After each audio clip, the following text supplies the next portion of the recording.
wavy beard. Waited for you, Fray. This episode traumatized me as a young person. My head is hurting again. Where's my firstborn son? God does not care about me masturbating. Your singing is bad and you should feel bad. First get out into bustle, you're like, oh no! Yeah. I don't like myself becoming the protagonist of this podcast. You've been in because you haven't learned anything. Shut up and take my podcast. Yes, welcome everybody to Shut Up and Take My Podcast, the Futurama podcast, Australian Futurama podcast, sorry, that pits episode against episode in a bloody glorious gauntlet battle for your entertainment. My name is Sean, and this week is actually a standard episode. So I know I said that we weren't going to be doing this episode this week, but we are. So we are on to Season 7, Episode 2, A Farewell to Arms, and what makes this particularly special is that we once again have the pleasure of Raymie Muzquiz with us. How are you, Raymie? Oh, I'm doing fine. How are you doing, Sean? I'm actually doing really well, actually. I feel like I've got an abundance of energy that I've just garnered in the last minute of talking to you. Nice. First of all, for those of you that are listening, Raymie was not only a director of Futurama, but he directed this episode that we're about to do. And right now you are sitting in your office just whilst finished working on Disenchantment for the day? Correct. Yeah, I'm at my home office, so I didn't bring any work home. I left that in Burbank. Oh, you're actually home. Right, of course. Okay. That makes sense. This is your second time on the podcast. So usually I have a fact about the director and the writer. Mainly I have a question that I want to posit to you, which is, you're on here for a second time. Why? I was interested in talking about the episode. I was really hoping it would get rated along with the other ones. I don't know how you're going to carry that tonight. But yeah, I wanted the gauntlet. I wanted to enter this episode into your Futurama gauntlet. See, this is something I only just realized about 20 minutes before doing this with you, which is it's hard to do a vote with two people. Yeah, especially, I am partial about this one. I was interested to know, like, well, I mean, I'm assuming there's not episodes of yours that you dislike, unless I'm gravely mistaken. No, I can't say I dislike any of them, but this one I particularly like because it has it resonates with some older classic sci-fi movies. This episode was written by Josh Weinstein, who can't be with us this evening, which how dare he? It's not like he's busy at all. Oh, here's one thing that I didn't realize about the episode straight off the bat. I didn't realize that when both of these first two episodes aired, it was as a double bill. So both this episode and the episode previous, Bots and the Bees, were actually released on the same date, June 20th. Really? So they appeared one after the other on like Comedy Central? Yeah. Because as far as when people are reviewing this episode, which I found a lot online, they would review them as a pair and kind of use that as an indication of what was to come with Season 7. Because at this point, you guys weren't obviously aware that this was going to be the latest season, but was there kind of a different expectation heading into Season 7 on how you guys were looking to approach the season and approach making episodes, or was it just pretty much business as usual at that point? We had reached our stride, so everybody, kind of knew what they did, each individual could do the best. And our crew, we had pretty much the best, the cream of the crop. So I think it was just like finding our stride and being in a cruise mode with, David X and Josh and them and Matt, just like they were very gracious. And we were kind of strutting our stuff then. Yeah. Okay. Now, before we go too much further, I almost forgot to run down the plot. This is the problem with not having Phil here. I forget my own damn format. So, in this episode, the Planet Express crew discover an ancient prophecy from a Martian calendar, predicting the end of the world in the year 3012. This happens to be the year they're in, and so it's not long before a select group evacuate Earth to live a non-apocalyptic life on Mars. This group does not include Leela and Bender. So with that out the way, when you came about approaching this episode, you mentioned that this is one that particularly resonates with you. Why does this episode stick out for you above the others that you've directed? I think it was, there was two things. One was that it was obvious to me that this was a parody of When Worlds Collide, that I think was made in 1957. I forget what year. but or early 50s maybe. And it's just one of those films that I really enjoyed growing up. It's those rare, those infrequent, really super well made and serious sci-fi movies from my past. And so I wanted to pay homage as much as I could in this episode. I guess the second part was that I saw that there was a possibility to do some pre-Columbian kind of design with using the Martian design elements that they had kind of established before. So I was excited about that. Well, I mean, visually, I can't remember an episode in the second series kind of grabbing me visually more than this one has. It's just from the moment that the Planet Express ship is chasing chasing the pants out of the atmosphere, which is a sentence I didn't thought I would actually say, but that gripped me from the moment because it's such an inspired shot, and from there, just the way you guys utilized Mars and the spaceships and the planets kind of almost colliding into each other. It's just kind of rife for exploration into what you and the storyboarders Ray would come up with. Yes, the scope was really big. And it was meaty in a way that, like the shot you're quoting, the Planet Express ship chasing the pants.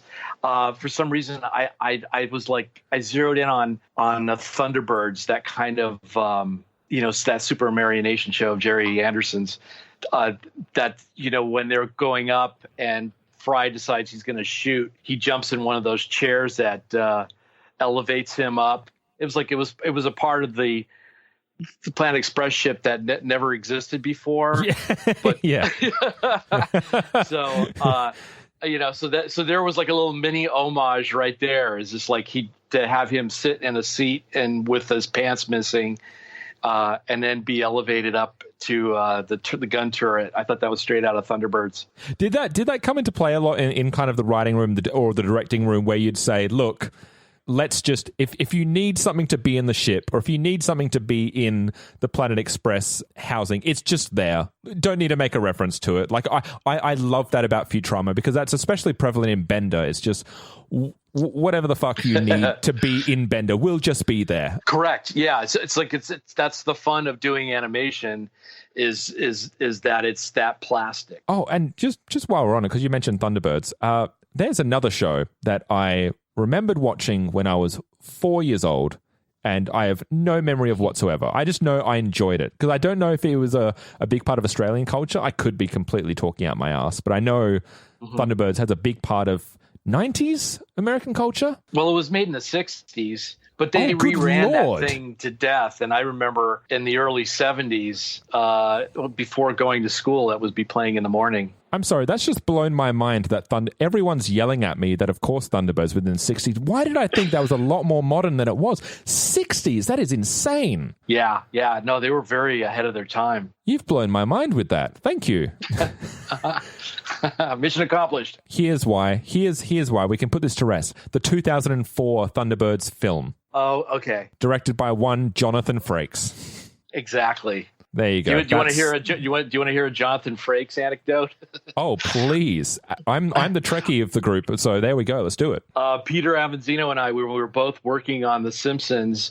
We had reason to be driving, and I don't quite remember why, but it was very late. We were on Sunset Boulevard in Hollywood, and we pulled up to a light. I believe it was Sunset in La Brea, Highland, and then pulling up right next to us in the adjoining lane, going the same direction, was Johnathan Frakes in a.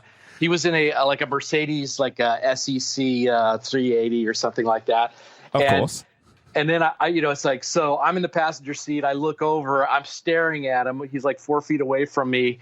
And he turns and stares at me for a beat. And I was like, I got to do something. And I gave him the Vulcan sign with my hand. And then he just, like, his head just snapped back to look over the steering wheel, and he drove off. Oh, no. Yeah, I was like, did I insult him? Oh, see, I was hoping you would just quickly give him, like, a one-sentence pitch for a Simpsons episode. He didn't have his window down. Well, maybe he thought you were giving him the finger. Oh God, I would give him more credit than that. Well, I don't know. That's so strange because I just always assumed that Frakes always comes off as a pretty a Trek loving man. Yeah. I guess that was the spirit of my interaction with him. He disappointed me. Well, if you know, because Frakes will clearly be listening. Frakes, now you know the man that accosted you. Yes. Yeah. Well, he can make it up to me if he wants. Oh, absolutely. Just jump on Disenchantment. Why not? Or this podcast. Why not? He's tangentially kind of related, surely.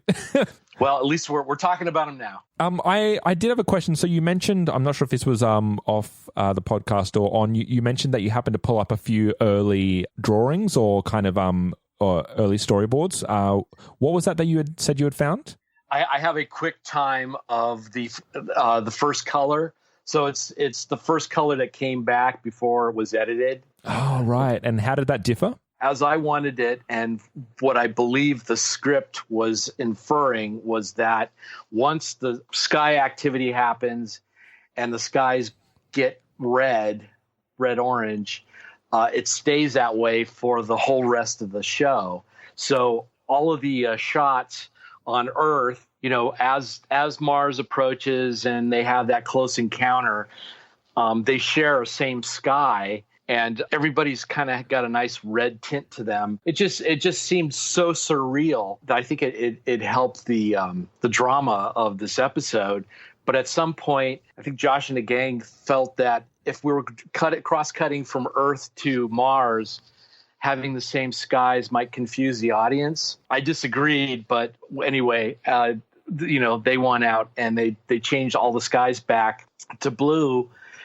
And there's no event that occurs or no phenomenon occurs that explains why it happened. So there's a moment when Fry and Bender are having their pina coladas that they added a line where Bender just said, he mentions that, wow, the skies have turned blue again for no apparent reason. Yeah, I did notice that because it's a very kind of stark, it kind of took me aback a bit where I was like, oh, it's just everything's fine now. See, Josh, this is why you should be here to stand your ground against Raymie. Yes, I was always bummed by that. And, when the Fry and Leela, have their arms ripped off, having the red sky just seemed like it was perfect counterpoint for that. I was not ready for that moment.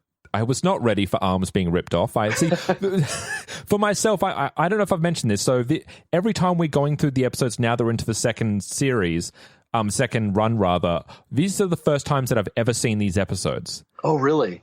Yeah. So as of half an hour before chatting with you, I watched this episode for the very first time. Wow. No kidding. Yeah. So because when I am now, I've been doing this podcast with the others for 3 years, something like that. Wow, that's dedication. And I'd seen, well, I'm not doing anything else, it's fine.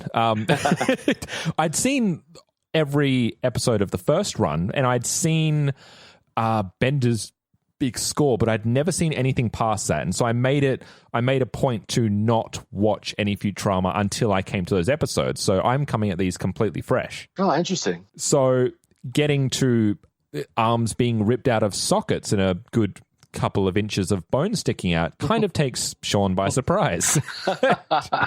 And this is something that I've talked to about with some of the others like Stephen and Frank as well, about this idea that, and I'd love to hear your thoughts on this as well, where there's this perception that the second run is somehow inferior to the first run and that it really doesn't hold a candle. But the way I've always looked at it, and especially what's become more apparent now that I've made all my way through season 6, is that you guys are given license to go, okay, this is the world that's been established, but how can we go past that while still keeping the spirit and the tone of the show, but kind of feeling free to either up the stakes or to get more abstract or weird, and just have fun with the world. Mm-hmm.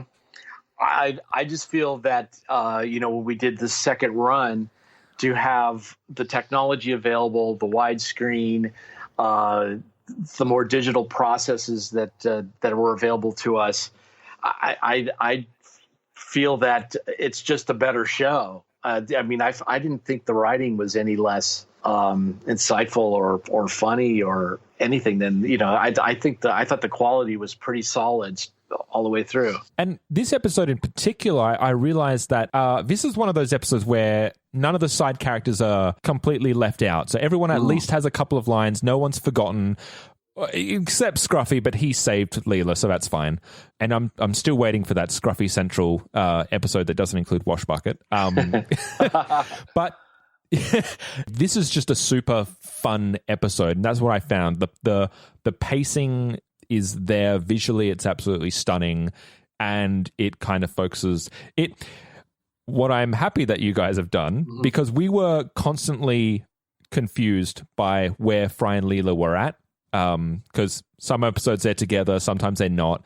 And at least for the first 2 episodes of season 7, I think they're together now. So it's I don't know. I feel like the episodes kind of got reordered. So yeah, I'm not sure if that was an intent. But it's just vague enough that we can, it's the tabula rasa. We can, infer. And speaking of which, you don't so much infer as blatantly call out Tron Legacy. Oh, yeah. Several times. Yes. Yeah. It's like, and I don't know why. Yeah. Somebody had a axe to grind about Tron Legacy. I mean, I actually went, what birthday was it? It was like, I'm in my 50s. So it was like, I had a birthday. Was it my 50th birthday? I forget. But it's like I actually went to see Tron Legacy on my birthday. I was excited about it. and what did you think? Oh, I was disappointed. Yeah. I saw it when it came out, so I would have been around. It would have been close to my 20th birthday. And I loved it in the cinema. And then myself and Phil, we were at my house about a year ago, and it was just on TV. We could not stop Mystery Science Theater. It was just, whoa! It is quite disappointing, is it not? Oh my gosh, yeah. It just kind of drives home how our relationships with computers have changed since the original Tron, and now so that idea that there's little people running around inside the computer just seems a little dated. It's a little dated notion. And it's kind of really strange for 2011, I believe it was, Jeff Bridges' face. The CGI does not quite hold up. Oh yeah. Oh man, it has many problems. All in good fun. Yes, yeah. It's not atrocious, but it's just, I think what's also interesting, especially chatting with a lot of you guys, is seeing where your sci-fi influences are in particular, which seems to skew more towards the classics rather than heading into, I guess, this era, which is, I guess, why also Tron gets the short end of the stick there. Right. Yeah, and also, the writers like to embrace 70s TV references and stuff that I feel like, the crowd at Cartoon Network and Nickelodeon would be too young for. Yeah, 100%. I mean, look, I thought Thunderbirds was a 90s show, so there you go. But I blew your mind. Yes, thank you. And that's all I need from you. Is there much else that stood out to you from a kind of production standpoint? Obviously, I'm asking you to think about things that happened 8 or so years ago, but I mean, because this is an episode that allowed you to really kind of stretch yourself and what's possible in terms of you looking on a planetary scale, this kind of episode was like, what was the process like of making this episode for you?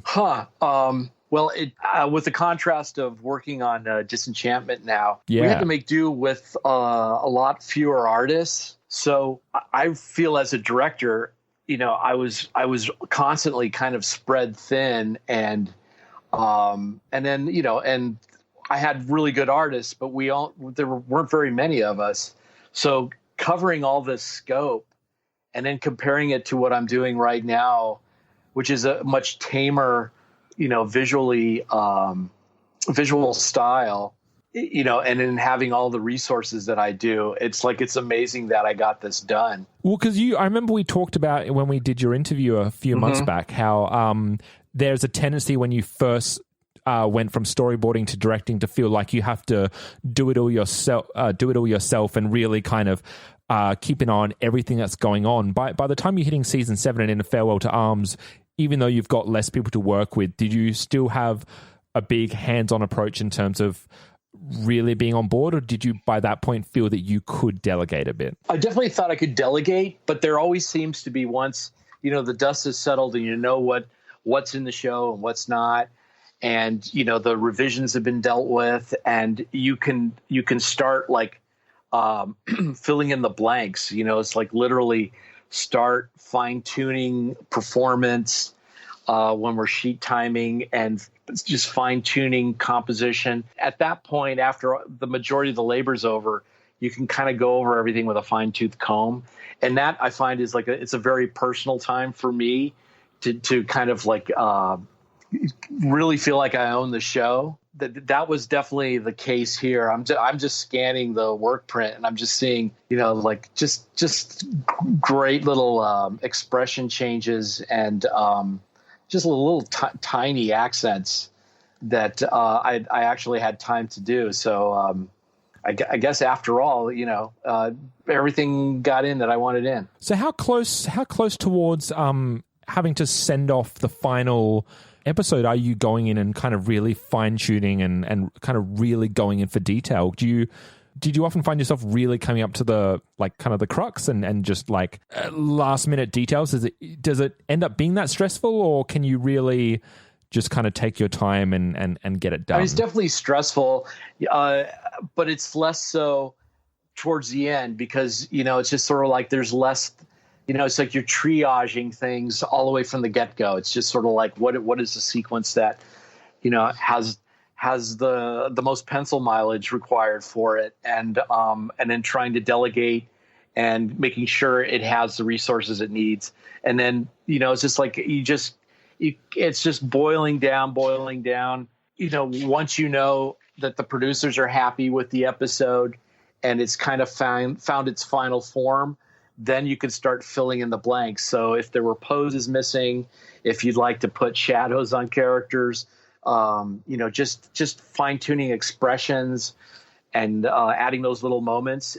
There seems to be more time to get that done. You keep feeding the production line, but you're not trying to deliver a whole show at once anymore. It's like I just have to get this 50 feet in today. Yeah, kind of thing. I mean, I guess now with 7 years hindsight to work with, is there anything that you think particularly didn't work or that you wish could have been worked on more, even if you're looking at it through the lens of what's possible today? Is there anything that you have a bit more critique towards in this episode? You mean, okay, yeah, this episode in particular. Yes. It seems like it's moving really breathlessly. I wish it were an episode on a streaming service where we weren't locked in a 22-minute, half hour. That would have been nice. Other than that, there's every once in a while I'll see like, oh, we forgot to put a shadow on that hand that went in the box, even though all the other hands had it. Or just tiny things like that. Oh, that would be a horrible curse to have, just to be able to see those things. I actually, you know what? I do have one question about the episode. Have you ever lived in New York for a period of time at all? No, just visited. Okay. Are badgers that big of a deal? I beg your pardon? Are badgers that big of a deal? There's a whole plot point with the Central Park badger. Oh, right. Because yeah, we don't have badgers no, here. I don't know.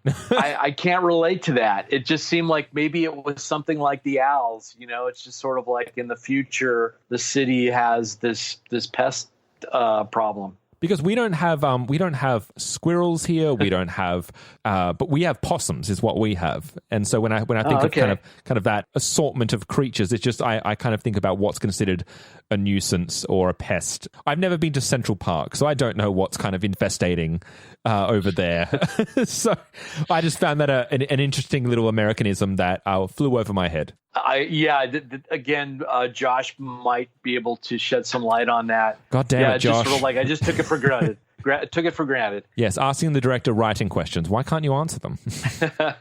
We will head on to the gauntlet style battle, and this will be fun because I'm asking the director whether he likes his episode or his friend Steven Sandoval's episode. Oh boy. So we're looking at The Bots and the Bees, which was season 7, episode 1, against A Farewell to Arms. And look, I'll take a wild stab on what you're going to guess, but I will give you the floor first. Raymie, where do you find yourself leaning? Oh gosh, I have to go with Farewell to Arms. Oh, really? But show you're working. Why is that? Yeah, I'm just partial. Biased. No. Yeah, no, it is definitely biased. Yeah. Right. Well, actually, I'll take up the mantle for this. So, for myself, I actually really enjoyed Bots and the Bees, and I found it like a really strong introduction to season 7. And I love seeing Daddy Bender. Daddy Bender is one of the joys of my world, and any chance to see his softer side is brilliant. I found myself, however, really struck by the visuals in this episode most of all. It's just an absolutely stunning episode, from the coloring itself to how you implemented the 3D aspect of it, which obviously, as the second run is picking up, you guys are playing around with the HD and really seeing what technology is enabling you to do. So it becomes just a really fun episode in itself. And like you mentioned, it's just got a cracking pace to it. Whether that's to its detriment or whether that helps it is up for debate. But I personally think that it's a good indication of the quick Futurama that I really have come to love. So for myself, at least, I would actually also be going to Farewell to Arms, and that's not just because I'm talking to the director of the episode. No, I found myself, I think I just had more fun with this episode, and I was allowed to just kind of sit back and take less notes and just kind of enjoy the visuals and the insanity of it and the arm ripping goodness that was prevalent. Because you gave me, I squirmed when the arms were ripped out, and that's a good thing for you to do to me. Well, they had some really good sound effects on that too. Oh, yes, you did.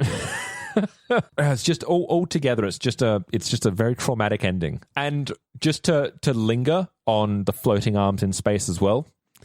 Yeah, it's just a lot of fun, and I feel like it would have been very interesting to see these back to back when they came out. For me, I think I have to give it to A Farewell to Arms as well. Well, thank you. I have to say, what's nice about this episode is that the scope was so big. And like you said, there's so much chaos and scope. Sometimes the characters, you have that potential that characters will get lost. Yeah. And I feel like, by all of our, it's not just me, it's like, through all of our efforts, the characters, it still were very strong. And especially the relationship of Fry and Leela.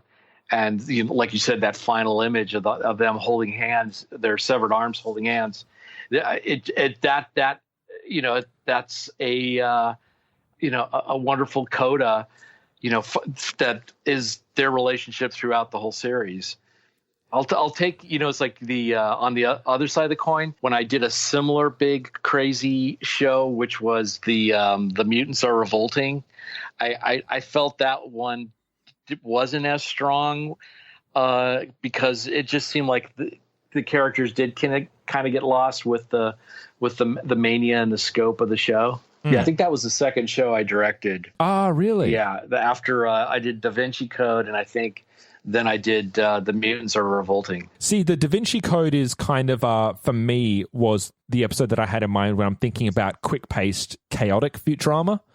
Is that there's not a lot of time to slow down, and you're constantly bombarded with the insanity and the absurdity of the visuals, which kind of goes in conjunction with a really kind of absurd plot.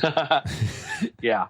So yeah, and that's the Futurama that I am currently enjoying. Actually, here's a question for you, Raymie. What would you consider to be one of, if not your favorite Futurama episode that kind of exemplifies what you loved about the show? My favorite is the one with Bender. Oh shoot, it's the doggone it. I'm not going to be able to remember it. It's the one where he discovers that he doesn't. Oh yeah, Free Will Hunting. Oh, which I haven't seen yet. There you go. Oh, okay. Yeah, that is my favorite one because it was just it had that really strong character thread. Bender trying to find himself, and he was on an odyssey. So it's it's like a Pilgrim's Progress for a robot. I'm really fond of that one. I mean, I'm not going to make you do another voice. I think I subjected you to that last time. Oh, thank you. I'm happy to give you a pass. I mean, we can still do karaoke if you want, but other than that, Pass. once again, that's one of those things where I can't remember whether that was on recording or off, but there was someone singing karaoke if you guys didn't hear that. So it's totally fine. That can be between you and me, Raymie. There you go. It's our inside joke. So first of all, thank you very much, Raymie, for dedicating your time and for actually donating your time and energy to this. I absolutely appreciate it, and I know I've been bombarding you for the past month, so I do appreciate it. Yeah, and I'm happy to do it. And is there, obviously, Disenchantment, you guys are smack bang into season 2 at the moment, but whether it's Disenchantment or elsewhere in the world, is there anything you'd like to spruik or let our audience members know about? Wow, what was the word you used? Spruik? Spruik. I don't know that word. Good Lord. Shamelessly plug. Oh, very good. No, I can't think of anything. I'm just content toiling away on Disenchantment right now. And is there a release date for season 2 yet at the moment? Because I know we get it roughly around the same time on Netflix that America does. So they're sitting on the next 10, and they're going to drop sometime in September. And then the ones we're working on now, I have no idea. I don't think anybody has any idea when that'll be released. That's right, because they dropped the first 10 episodes of season 1 first, and then that's not the complete end of the season, if I remember right. Correct. Yeah, they did sort of what we did on Futurama, where we would do a batch and they'd be separated into 2 individual seasons. So 2 seasons became 4. 2 orders, I should say, became 4. Likewise for Disenchantment. There you go. I can give you an exact release date, which is September the 20th, 2019 is when those final 10 episodes are coming out. Oh, very good. And the next 20 are coming out anytime between next year and the year after that. Yeah. Other than that, look, Raymie, thank you once again. And as always, you have an open invitation for any of your episodes if you feel like you want to come back on. We always love having you on. And by we, I mean me, because apparently it's just me that interviews you. Yeah, I haven't met the rest of your cohort. They exist, I swear. Well, I've heard their voices. Thank you so much, Raymie, and it's been a pleasure. You're very welcome. All right, bye. Bye-bye.